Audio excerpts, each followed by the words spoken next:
Bueno, bienvenidos a este ciclo de conferencias en World Trade Center. La realidad es que quien nos convoca hoy no necesita mayores presentaciones, pero en carácter de amigo voy a leer algunas señas particulares de Alfredo. Ha sido definido por el New York Times como un self-made man, como productor, empresario de relaciones públicas y experto en marketing. Ha liderado más de 6.000 grandes producciones y eventos en Buenos Aires, en Montevideo y particularmente en Punta del Este. Algunas como la Gran Fiesta de Scarpa, Darenberg o el hecho de que ha sido el inventor de la fiesta de la revista Gente. Alfredo es un emprendedor incansable. Yo diría que si hay dos características que lo definen es el hecho de ser un hacedor prolífico e incansable en áreas tan visibles como la producción de grandes eventos, como de repente el rescate de naufragios históricos. Y yo diría que la segunda seña que define Alfredo tiene que ver con su vocación de servicio. Alfredo atiende de igual manera a un grupo inversor que viene a invertir en Punta del Este $100 millones, como un pequeño emprendedor que va a abrir un nuevo restaurante y le dice: Alfredo, ¿qué tengo que hacer para que me vaya bien? Alfredo ha sido elegido por las grandes celebridades del mundo cuando llegan a Uruguay para conocer nuestro país. Personalidades como el príncipe Alberto de Mónaco, como Sting, como Pelé, como Antonio Banderas, Vinicius de Moraes, lo eligen a Alfredo para conocer un poco de nuestro país, y de hecho ha sido multipremiado por nuestro gobierno por su aporte al posicionamiento de Uruguay en el mundo. Hoy nos convoca el tema de GraphsP en una de sus áreas de trabajo más importantes. Alfredo ha formado parte del equipo que lideró el rescate del acorazado GraphsP en el año 2006, evento de enorme significancia histórica para toda la humanidad, del cual de hecho se han hecho eco de los medios más importantes del mundo, en Estados Unidos, en Europa, en Asia, y tema que ha vuelto a la opinión pública en el último tiempo por lo que tiene que ver con la venta del águila. Así que para mí Alfredo es una persona que admiro especialmente por eso, por su vocación de servicio, de estar siempre dispuesto a ayudar de forma desinteresada, sin buscar ningún interés particular, y definitivamente es un emprendedor prolífico, autodidacta y que aprende muy rápido de todos los temas. Y así que nada, es un placer para nosotros escucharlo hoy hablando de GraphsP. Gracias, Antonio. Gracias a todos. Nacho es un amigo, hoy lo hemos presentado hoy, es el creador del American Business Forum, todos los encuentros de empresarios internacionales en el aeropuerto. Yo le doy alguna mano con algún contacto, estos que se hacen los difíciles, pero después están encantados de participar, que vienen del exterior. Gracias a todos. No me puedo recordar cada uno de los nombres, pero tenemos al señor embajador inglés, tenemos a representantes de diferentes organizaciones, escritores como parece, tenemos a un grupo, grupos de amigos del mundo, periodistas, representantes de estudios jurídicos de todas las partes, como el grupo Países Rodríguez, como el grupo Tesouro, y también un buzo Pronsuki, la viuda de Héctor Vado, que está por allá, Diana, Graciela Rompani, miles, acá digo, perdón, enorme cantidad de amigos, y Robbie, que es actualmente vicepresidente del Comité Israelita, pero es amigo de todos mis amigos de la infancia, porque también fui organizador de fiestas desde muy chico de toda la colectividad judía, por lo tanto desarrollé grandes lazos afectivos. No vamos a hacer una charla técnica y histórica, que de eso hay muchos expertos y libros muy buenos como el de Daniela Costa Aguilar, y Varese ha publicado decenas de libros sobre naufragios, así que vamos a más que nada concentrarnos en filosofía y espíritu de vida. Todos nosotros nacemos con muchos sueños. Sorry for those that do not understand. There's a group of people from Germany, Yannick sprechen Deutsche, no hablo alemán, but basically this is not a historical chat, we are speaking about philosophy of life. Nacemos con sueños y los sueños nos alimentan el alma y nos alimentan, también nosotros concentramos nuestras energías en lo mental y en lo físico. Tenemos que canalizarlas, si no esas energías se disparan. Entonces, la historia del águila puede ser como muchas historias tienen ustedes en la vida. No se hace camino al andar, nosotros tenemos caminos y los vamos eligiendo al andar. No comparto la frase de Machado. Cada uno tiene sus pasiones. Yo siempre fui característico de trabajar y vivir con mucha pasión. Entonces, por supuesto, tenemos influencias de nuestras familias. En mi caso, fueron mis padres, mis abuelos y algunos grandes profesores, en el caso del arte y literatura, que me influyeron, te influyen mucho y que te marcan para toda la vida. Es tradición de familia todo lo vinculado a la cultura. La cultura también en el mundo es un negocio. Todos los artistas intentaban vender sus obras salvo el pobre Van Gogh, que creo que logró vender una obra en su vida, la mayoría buscaban también, y la cultura en el mundo se autosustenta, los museos venden enormes cantidades de entradas y tienen todos esquemas económicos para autosustentarse. Ahí está hablando el exdirector del Museo Naval. Vamos a pasar imágenes sin sonido debido a la enorme cantidad de duración que tienen y para hacerlo más breve por respeto a su tiempo. Mi filosofía siempre fue tratar de hacer cosas diferentes, lo que la mayoría de la gente no hace, en el arte, en la literatura, y eso me daba satisfacciones, me ganaba premios de arte y literatura muchas veces, pero terminaba en una gran ceremonia y a veces solo lograba apenas un diploma. Entonces, por ese motivo, como joven empecé a incursionar en otras cosas en el mundo de la discoteca, y hay también acá Gerardo, uno de los productores que fue parte del equipo de los DJs. Ahora son todos legisladores, abogados, médicos, los que fueron DJs en aquella época. Soy de los que creen en el enorme poder de la mente y creo que el potencial más grande de un país está en las mentes y su forma de pensar. Se destruye más un país, más que con misiles, con mentes atrofiadas. La mente es importante tenerla abierta y además del espíritu de superación es muy importante ser libres pensadores, porque de todos tenemos algo para aprender. Creerse dueño de una verdad es la manera más fácil de estar lejos de ella. ¿Cómo se desarrolla un proyecto? A veces hay personas, como acá está el caso de Bronsuk, especialista en museo, hay arqueólogos, hay escritores, pero a veces un proyecto tiene tantos eslabones que un solo eslabón en la cadena de ese proyecto hace que no se pueda llevar adelante. Todos necesitamos una enorme cantidad de información. Entonces fui siempre articulador, porque básicamente lo mismo cuando se produce una construcción o una fiesta o un proyecto de inversión, se necesita que todo tenga un equilibrio y que todo tenga un master plan. Entonces vamos a hablar de cómo se logra y cómo se inicia un proyecto de rescate y preservación de piezas en arqueología subacuática. ¿Cómo empecé en este tema? Bueno, nada es... a muchos de nosotros se nos pasan cosas por adelante, solo que en mi caso trato de ir a fondo en el tema que me meto, porque es un tema de pasión de familia. Mi hermano es el creador del Museo del Mar en La Barra, mi madre era bailarina de ballet y muchas otras cosas vinculadas a muchos talleres de arte. Mi hermano está ahora, además del insectario, con 60.000 insectos, y el Museo del Mar con más de 100.000 piezas clasificadas, está haciendo el Museo del Libro, que tiene investigación muy diferente a una biblioteca de todas las líneas culturales de la literatura universal. Entonces, por la década del 80 yo ya estaba vinculado a todo el tema de historia, y llega a Uruguay un norteamericano de Texas al cual le proponen, vienen por ese motivo, rescatar un barco que supuestamente tenía no sé cuántas decenas de millones de dólares en oro y plata, que estaba hundido en la bahía de Montevideo. Se trata de un temporal que hubo un 29 de mayo de 1792, y se trata de un barco bien llamado Nuestra Señora de Loreto. Casi todos tenían nombres religiosos, aparte de tener un apodo como el Aventurero, etc. Y en este caso, un proyecto de un emprendedor argentino buscaba quien le aportara 1 o 2 millones de dólares para supuestamente transformarlos en X millones. No me meto en la parte comercial, que ya es un tema diferente, pero este norteamericano contrató un estudio de abogados, en aquel momento era Guy Regules, que le dijo: bueno, hay una persona que es buscador de todo, que busca información y contactos y se mueve, y así fue que me pidieron que hiciera una investigación sobre este barco, y descubrí que este barco, Nuestra Señora de Loreto, no venía con oro y plata cargado desde Callao, Perú, hacia España, sino que venía desde España hacia el Río de la Plata, como venían en búsqueda, por supuesto, de oro y de muchas otras cosas, y de conquistar, venían a Centroamérica y a través del Estrecho de Magallanes, y paraban aquí también para reabastecerse. La cuestión es que este barco traía azogue. Azogue se le llamaba al mercurio. El mercurio era utilizado para purificar la plata. Y no hemos perdido, Su Majestad, dice uno de los partes, más que 4 de los 44 cañones de hierro. Y esto se hundió muy cerquita de la bahía.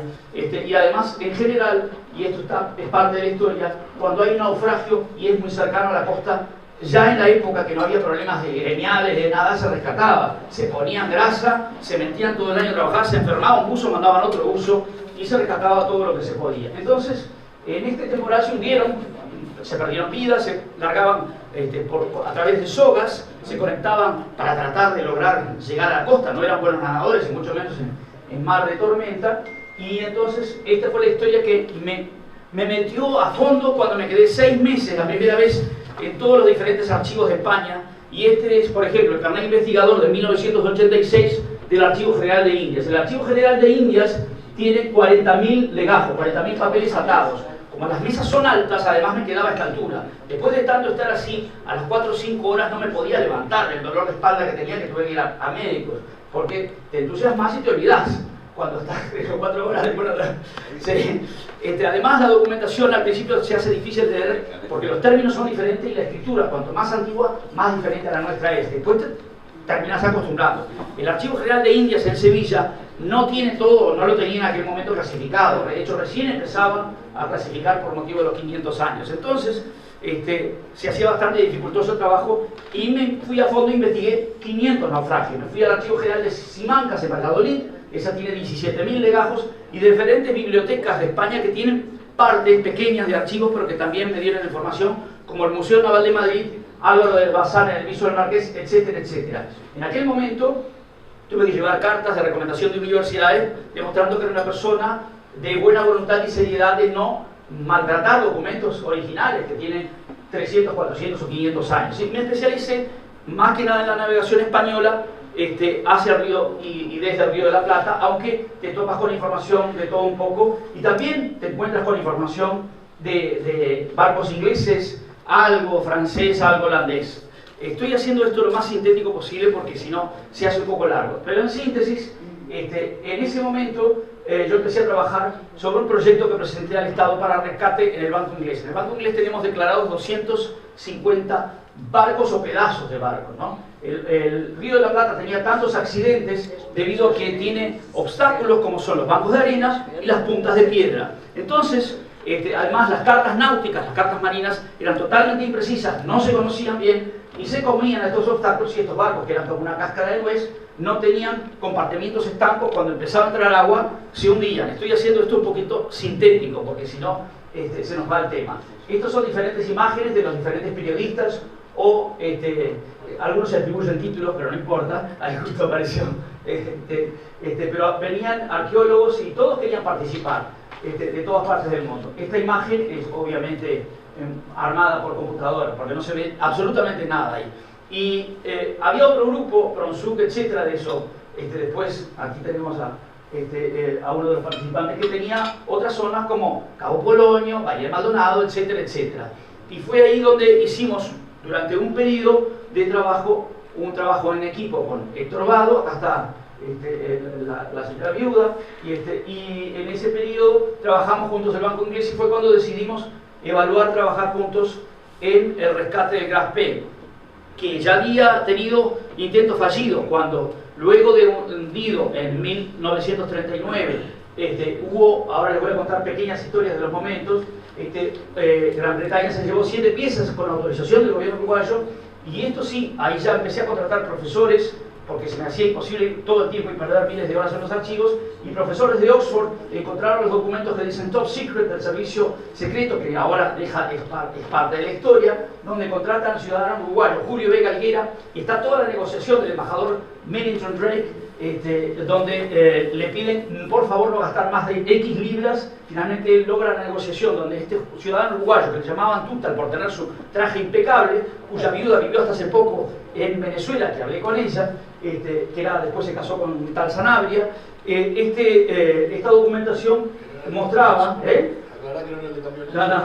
demostraba esta documentación que fue adquirido por el ciudadano Julio Vega como encargado del servicio secreto para sacar piezas que las querían analizar, porque el Graf P, después del Tratado de Versalles y otros tratados, para evitar una segunda corriente armamentista de Alemania y por el enorme, además las naciones querían concentrar sus recursos no en otra guerra, sino en muchas otras prioridades que tenían.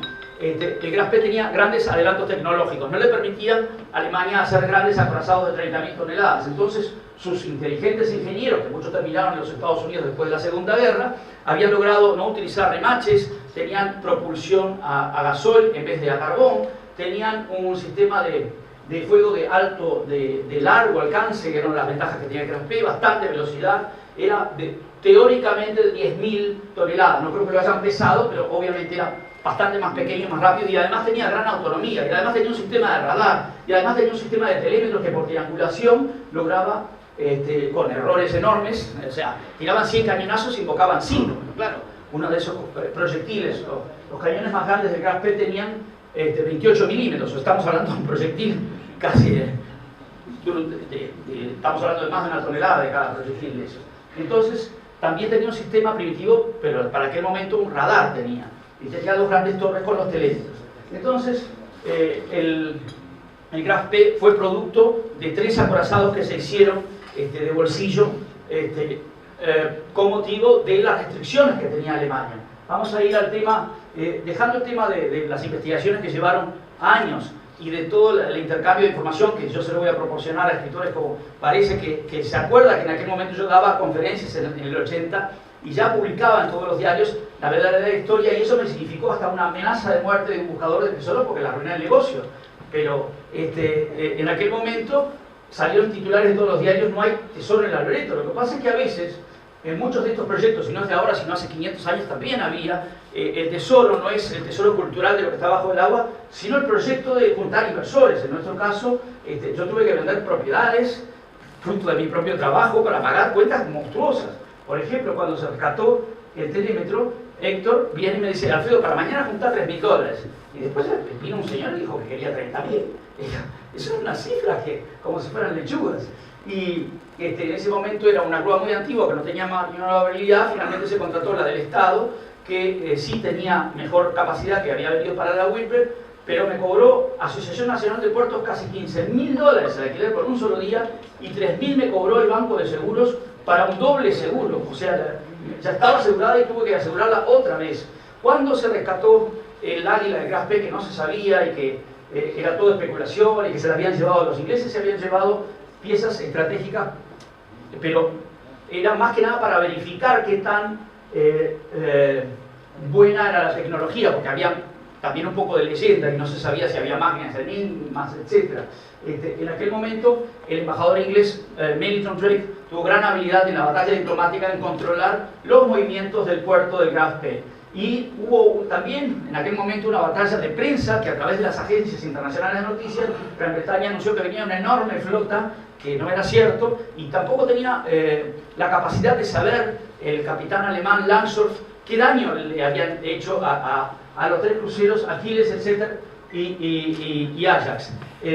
Hay todavía en el mundo grandes asociaciones de descendientes de los combatientes, incluso uno de los acorazados, el Aquiles, es neozelandés. Y en Nueva Zelanda hay hasta un semanario respecto al tema. Entonces, tampoco tenían el hidroavión, lo tenían en mal estado, y ningún uruguayo le quiso alquilar un avión para poder verificar el daño que había producido en las otras naves. Finalmente ya saben todos que el barco fundido tenía cargas en la proa y en la popa, explotaron las de la popa, las de la parte de atrás, por eso está partido en 2. Está escorado, hay 0 visibilidad, se sacaron 147, creo que fueron 145 bulones de bronce en perfecto estado, incluso Héctor creo que hasta se sacó las puntas de los guantes para tener sensibilidad, y en aquel momento, cuando se sacó el Águila, fue una especie de explosión de prensa, eran miles de periodistas trepados por las paredes del puerto, desesperados por cubrir esta noticia. El Águila tiene unos 2,80 metros aproximadamente, y pesa un poquito menos de 300 kilos, corregime si, porque hay versiones que hablan de mucho más peso, pero no era, porque es cóncava y tenía corcho, que después eso se deterioró porque los primeros motores diésel tenían una gran vibración, entonces eso amortiguaba la vibración de los motores diésel sobre el Águila. Y después esa Águila llamamos al comité realista por cortesía y se exhibió en el Hotel Palladium sin cobrar entrada. Se le puso un acrílico por pedido de uno de los historiadores de la colectividad, pero después otros decían que no tendría que hacer. No hay una opinión unánime. Una curiosidad, acá tienen por ejemplo el Águila cuando está saliendo del agua.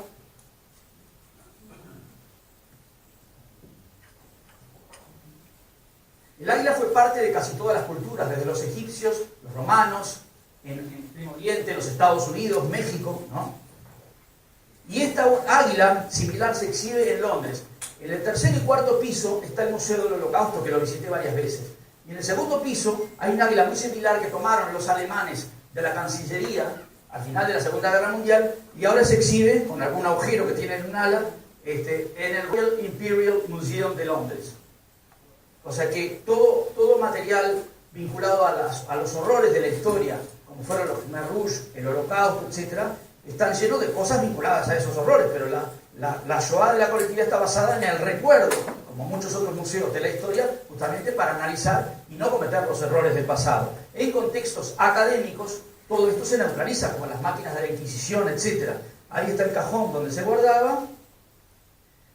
Esto es en un depósito, después lo pidió el Estado, que lo tiene metido en un cajón, que ahora lo van a ver en el cerro. Incluso impidieron por notas presiones de Alemania su exhibición con la aprobación de unanimidad de la Junta Departamental de Montevideo. Ahí está el cajón, donde está guardado en el cerro, que lo mandé a hacer lo mismo en ese cajón. Es un cajón de bajo costo, ¿no?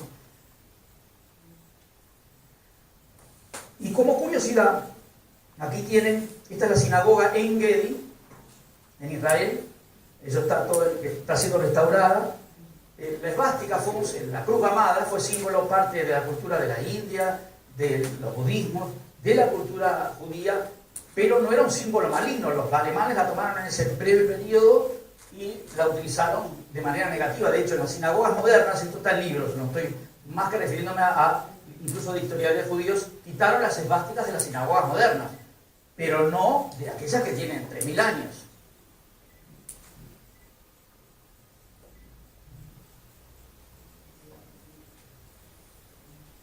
Y después, y acá tienen el personal de la Armada metiendo el águila en un cajón. Pesa menos de 300 kilos. Entonces, un proyecto de rescate de naufragio, como yo le expliqué, implica, por supuesto, tiene que haber una base de preservación de la información. Es fundamental cuando se puede, en el caso de Grasp, la visibilidad es cero, pero sí, cuando se trabaja en otras zonas donde hay algo de visibilidad, se hace un mapeo posicionando las cosas, porque esa es información que debe conservarse para toda la vida. Información cultural. Luego, hay que buscar información en los archivos. En el caso, por ejemplo, del Grasp, el permiso llevó 10 años de trámites, y a veces cuando hablamos de trámites estamos hablando de expedientes así de altos, o van pidiendo cosas y cosas. Se transforma muchas veces en Uruguay, a veces en otras partes del mundo, cualquier proyecto en una carrera de obstáculos. El Grasp casi no se ve solamente cuando hay bajantes, aparece que está escorado, casi no se ve. Luego, se requiere de enorme cantidad de equipamiento técnico, que además va mejorando. Ahora es sonar de barrido lateral, que hace una especie de fotografía de abajo del agua parecido a lo que es la tecnología para ver a una mujer embarazada. Los magnetómetros, que ahora logran más definición, permiten que la nave navegue a más velocidad. El equipo humano, a veces hay problemas y obstáculos de todo tipo.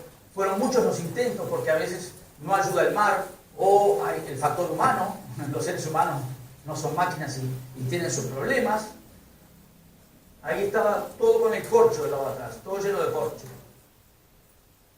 Está en perfecto estado de conservación. El telémetro que se había rescatado antes se estaba restaurando en el astillero Sacos. Y después, sin consulta, se lo llevó la Armada y lo metieron y lo vandalizaron, por algo si querés, pero lamentablemente el Estado, que a veces exige mucho del particular en preservación, no conserva nada, porque es fácil ser desprolijo con las posesiones ajenas o cuando a uno no le duele. Entonces, todo esto, que parece tan simple, tiene 40 años de cientos de obstáculos y problemas, y se llega a trabajar los buzos colocando grilletes, y al otro día los grilletes no estaban. O sea, no se sabe qué tipo de intervenciones de la naturaleza o de seres humanos, pero hubieron muchos obstáculos.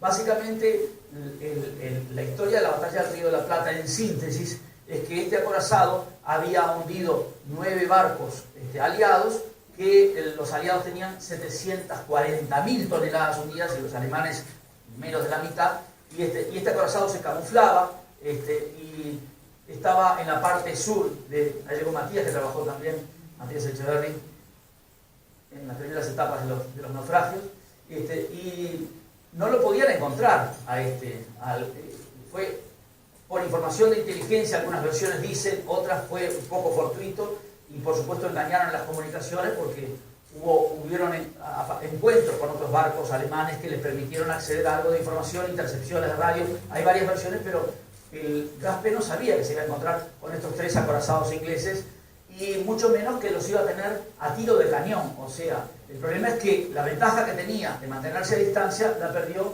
y ese fue el motivo de esta batalla. No fue frente a Punta del Este, fue bastante más lejos, fue más cerca más tirando a La Paloma, sí, a La Paloma. No fue una batalla de Punta del Este. El Montevideo de la época reunió, dice, cerca de 500.000 personas, o sea, un enjambre de personas mirando, y en aquel momento ya tuvo una gran repercusión. Hubieron varias películas sobre esta historia bastante malas, donde muestran a los uruguayos vestidos de gaucho caminando por la Rambla de Pocito, no sé si algunos de ustedes la vieron.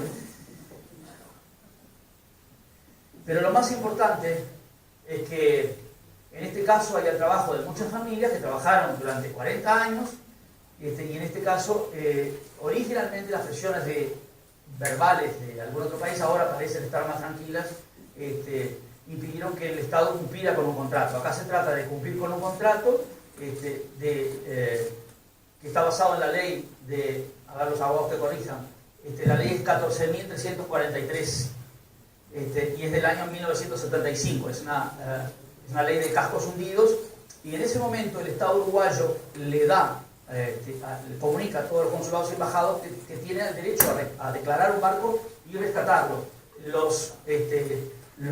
Las diferentes embajadas, ninguna se interesó en ningún barco, y por ese motivo el gobierno uruguayo comienza a hacer contratos, entre otras cosas para limpiar la bahía, porque tenía una enorme cantidad de obstáculos de barcos que ofrecían la navegación. Está claro que en el caso del Gaspe, primero fue vendido por el embajador Otto Landmann, en su momento a Alemania, ¿no? Sin saber que se lo estaba vendiendo a alguien que luego el servicio de inteligencia inglés perdió 2 buzos, murieron en los intentos de rescate, porque tenían esas viejas escafandras. Luego una empresa Sindar que nunca logró sacar nada, y luego cuando esa empresa hizo el proyecto para rescatar el Gaspe, Cancillería de Uruguay consultó a Bonn y a Berlín, que eran 2 Alemanias, y ambas dijeron que no tenían ningún interés en este barco.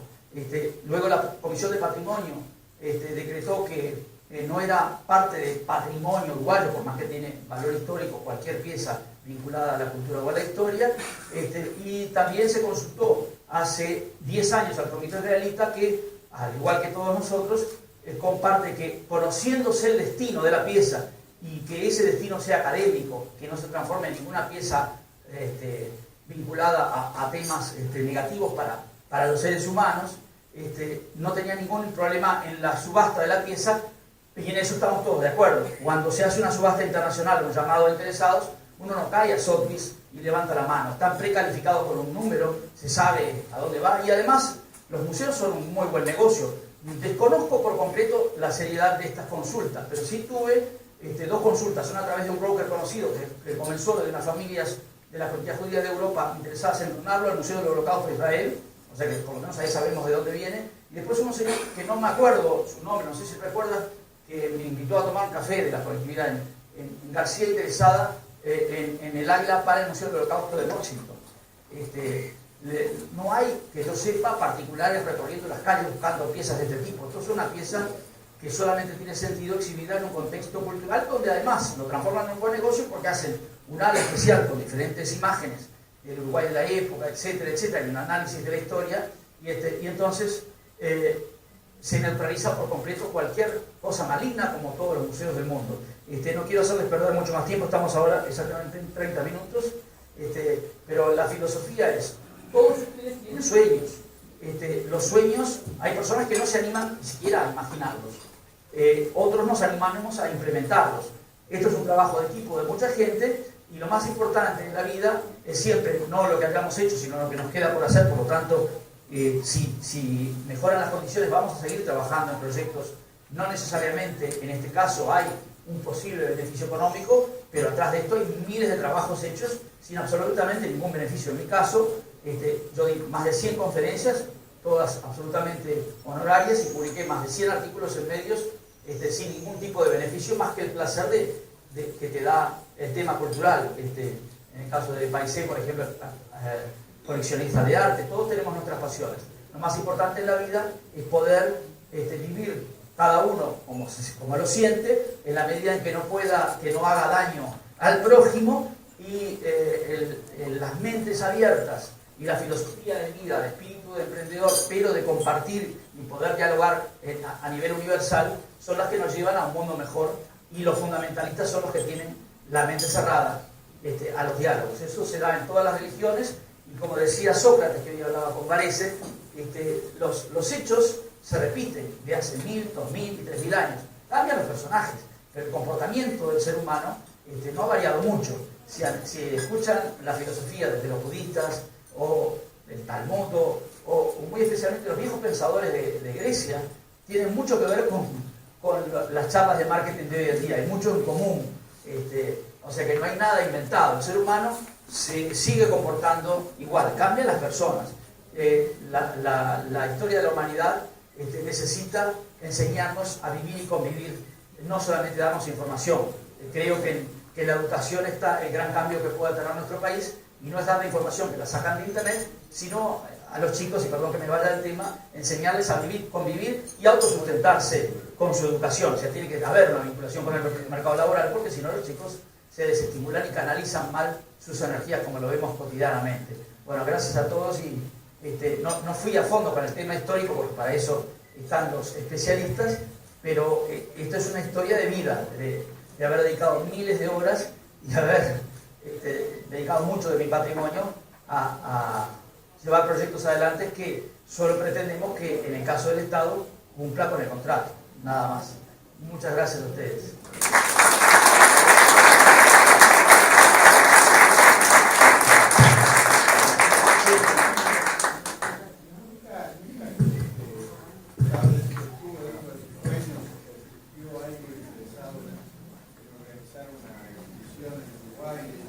Sí, claro, por supuesto. Una aprobación de la Junta Departamental de Montevideo por unanimidad increíble, se pusieron de acuerdo todos, el Edil Weiss, que lo propuso como presidente, en la explanada y la Intendencia de Montevideo. El Museo Naval iba a ser el curador, y van a haber 7 días de historiadores analizando toda la época, y la nota verbal hacia el ministro Gargano impidió esa exposición. Increíble, ¿no? Sí, lo tengo en la copia. Y otra cosa, hay algunas cosas posibles, por supuesto los sueños a veces son difíciles, pero hay que animarse a soñar. Hoy en día hay una tecnología de 1700, de una fábrica de velas de Holanda, que cuando Holanda tuvo las grandes inundaciones en la década del 50, se pusieron a fabricar geotubos. Los geotubos son como tubos gigantescos que se llenan de arena. Si se armara un murallón de muy bajo costo, porque se utiliza el material propio del lugar, alrededor del gas P, sería posible decantar el material orgánico a muy bajo costo, y se haría un sitio de visita internacional histórico, donde habría lanchitas. Ustedes saben que muchas de las cosas horribles, como fue en su momento la fea, considerada fea Tour Eiffel de la exposición industrial de hace más de 100 años, se transformó en un icono que lo visita el mundo entero. Los dedos de la Playa Brava, la Estatua de la Libertad, etc. Y así como Punta del Este tiene su isla de Lobos mal aprovechada, podría ser un sitio de interés internacional para los que les interesa la naturaleza, con algo didáctico acompañando eso, y por supuesto sin molestar a los lobos, el Graspe podría ser un sitio de visita con lanchitas, como nuestros abuelos iban a la playa Capurro o el cerro en lanchitas en 1920, en la época del Club Guruyú. Bueno, también podría ser, porque se la conozco directo de mi abuela, esa es historia, podría ser un sitio atractivo internacional y un generador de divisas. Porque es antieconómico sacar el Graspe, porque pesa más de 10.000 toneladas, ahí son los 2 grúas, que costaría 40 millones de dólares traerlas, una en Holanda y otra en los Estados Unidos. Sería irracional. Es más lógico ponerle geotubos, purificar el agua y mirarlo en el propio sitio, así como está, roto y feo como esté, es un atractivo. Y luego te acompaña eso con videos de la época y análisis histórico, ¿no? Este es el escritor de ese tipo.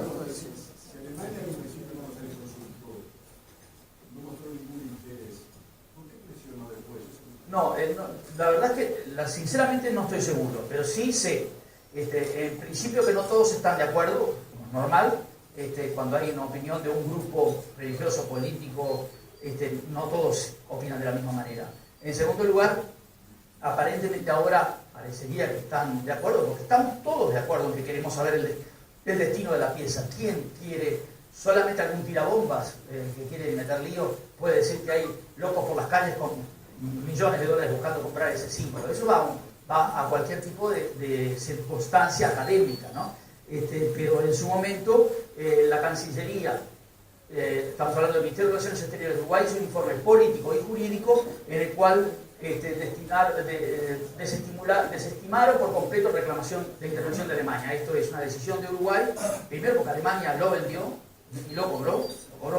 Segundo, porque el Tercer Reich no existe más, ¿no? Y tercero, porque es un Estado soberano que además, por la ley de 1975, invitó a todos los países a decir si querían sacar a Cuba. Y además, en su momento, cuando eran dos países, Bonn y Berlín, dijeron, no tengo ningún interés, tengo copias de todo eso.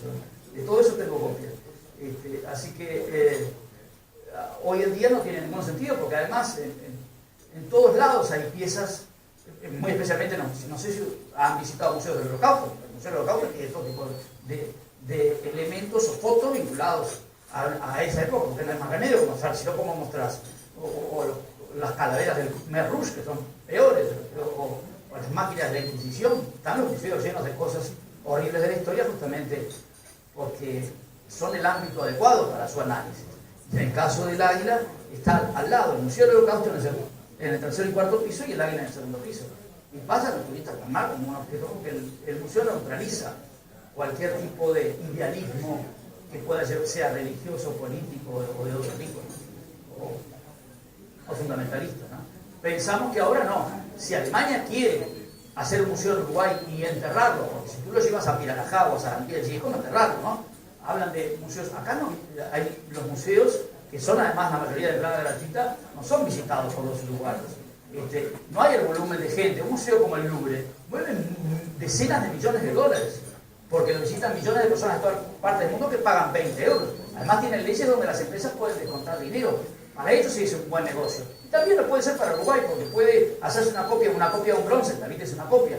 Es idéntica una a la otra, y más ahora con las tecnologías de copiar en 3D, ¿no? Y perfectamente puede, en un contexto, se puede hacer un museo de la batalla del Río de la Plata, o como quieran llamarlo, porque hay polémicas respecto al nombre, pero con una mejor presentación. El pobre Museo Naval está todo apretado, y más lo visita poca gente.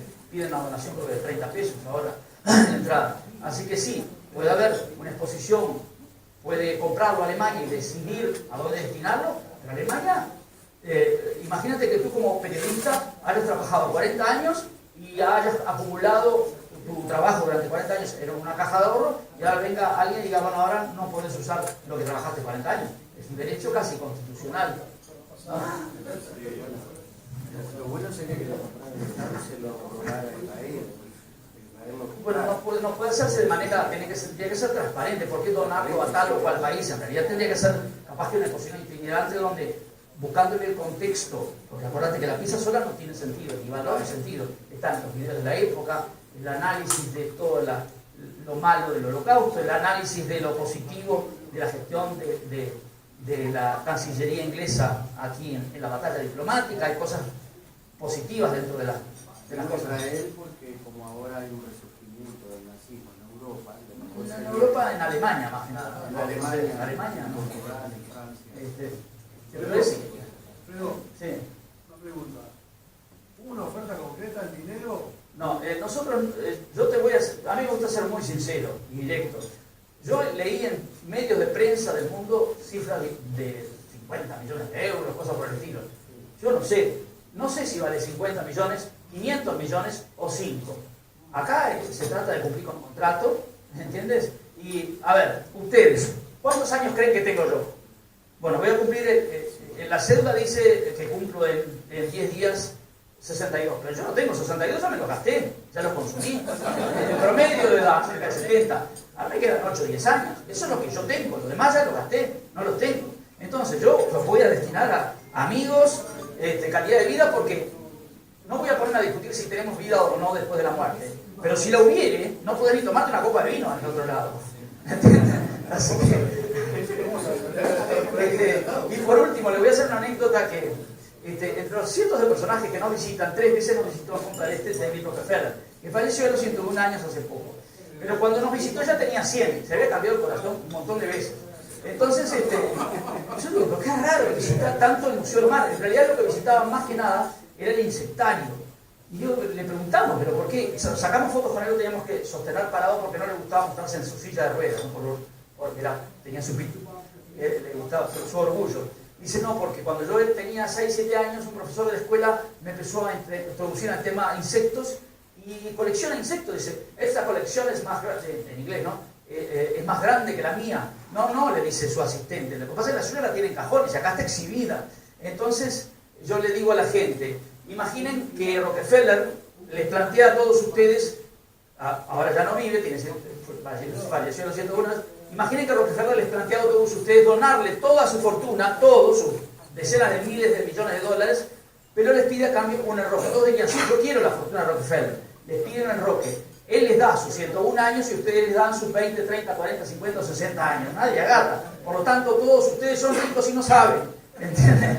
Todos son ricos en esos momentos, porque la vida es una sucesión de momentos.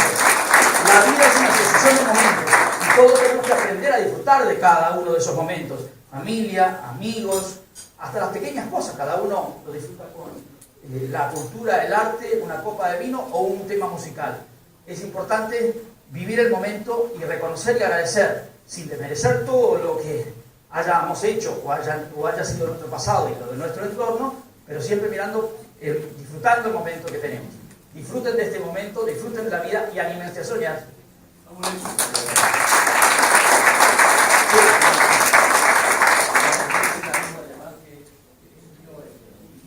Sí.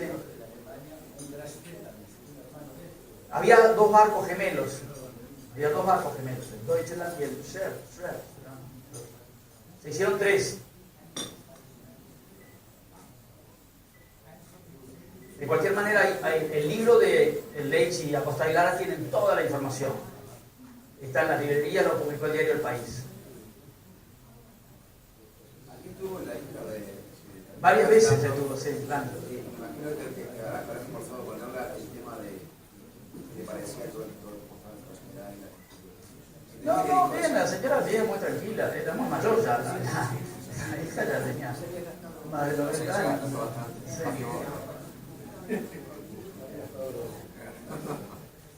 Bueno, disfruten del desayuno. Y acá no se trata de solamente un proyecto de naufragios, esto es una charla matinal de filosofía de vida.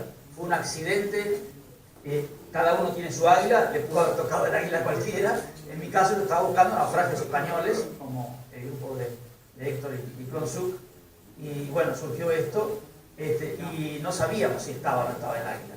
Había muchas especulaciones. La primera charla, mis amigos de la Beneverit me invitan a dar la charla, con curiosidades, por ejemplo, dice, ¿se va a poner mal la colectividad judía? No, si el primer asado me lo hizo Ariel en su casa para celebrar, Ariel Pfeffer y estaba Michel Cohen, chiquito, porque lo otro ya es otro tema. Si la gente, la maldad está en las mentes de las personas. Podés ver lo maligno en todo, ¿no? En este caso sí, está fuera de discusión que representa una época atroz de la historia, pero también en un contexto museístico es parte de lo necesario, exhibirlo, analizarlo, por un lado porque la cultura debe ser parte del aprendizaje para vivir mejor, ¿no? Nos tienen que enseñar a analizar la historia, nos ayuda a aprender a vivir. Nosotros tenemos 2 millones de años y ya cierro en este planeta. 2 millones, depende, si tomamos el Homo sapiens es un poco menos, obviamente, 350.000 años, no importa.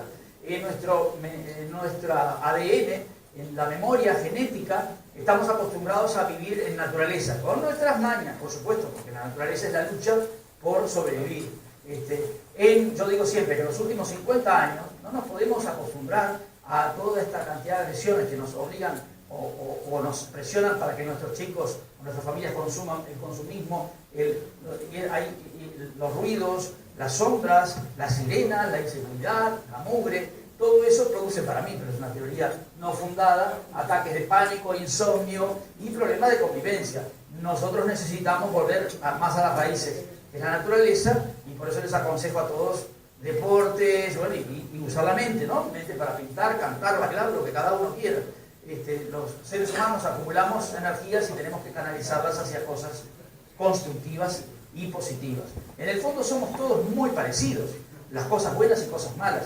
Si no analicen los pensamientos de los viejos filósofos de hace 2000 años, 3000, 4000 años. El ser humano cambian los personajes, pero se repiten los hechos buenos y los hechos malos, ¿no? Bueno, gracias a todos.